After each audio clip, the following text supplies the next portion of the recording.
Kevin Stefanski was asked how much of an advantage is it for Baker Mayfield that he will be in his system for the second year? I hope it's significantly better. I hope as he starts to listen to the installs with AVP, you're hearing it for not the second time. I mean, he's heard these plays over and over and again, and we've streamlined concepts and we've tried to adjust what we do based on his strengths, our players' strengths. So I would hope he's much more comfortable from that perspective. And that's what time allows you to do, time together. Let's bring Terry Pluto back in, columnist for cleveland.com, as well as a plain dealer. And Terry, it's stunning that Baker Mayfield, finishing up his fourth year, has not been in the same offensive system for 2 consecutive years. If you've ever worked in a place, David, where you've had 4 bosses or 4 department heads, 4 sales managers, 4 principals, whatever it is, in 3 years, you have an idea what it was like for him. Because usually when you're changing a boss for a reason, that boss is going to come in and change things because he's going to figure, well, that's why, I'm here. So the fact is it will be easier for Baker this time around. There'll be more expectations. But I just think, too, that Baker has grown. One of the best things that Baker went through was 2019, where the NFL became hard for him.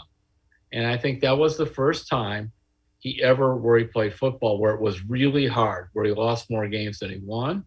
And people were, he always talked in his head how they were questioning him here or there. But no, they were questioning him not because they were projecting forward. They questioned him based on what they saw on the field, which was not very good. Now, there were a variety of reasons.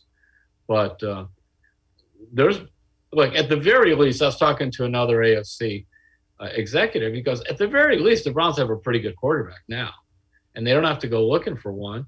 And, you're in the division with, you have Joe Burrow and you've got, Lamar Jackson. You have an aging Ben Roethlisberger. But your quarterback, as you said, can play right with those guys. It isn't like when he steps on the field and go, we're just totally overmatched quarterback like it used to be.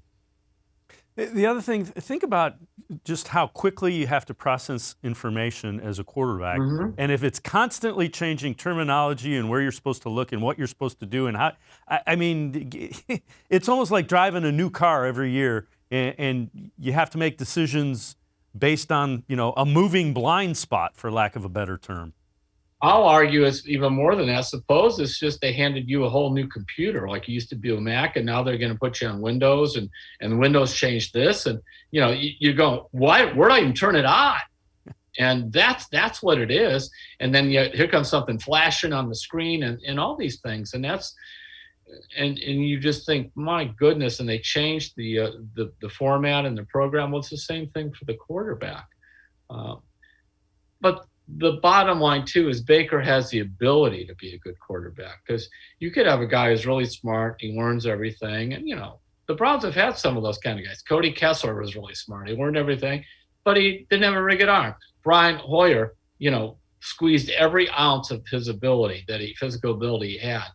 But, he just didn't have the ability of, a guy taken in the first round like Baker. Baker's got good arm strength, and he's especially effective throwing off the run.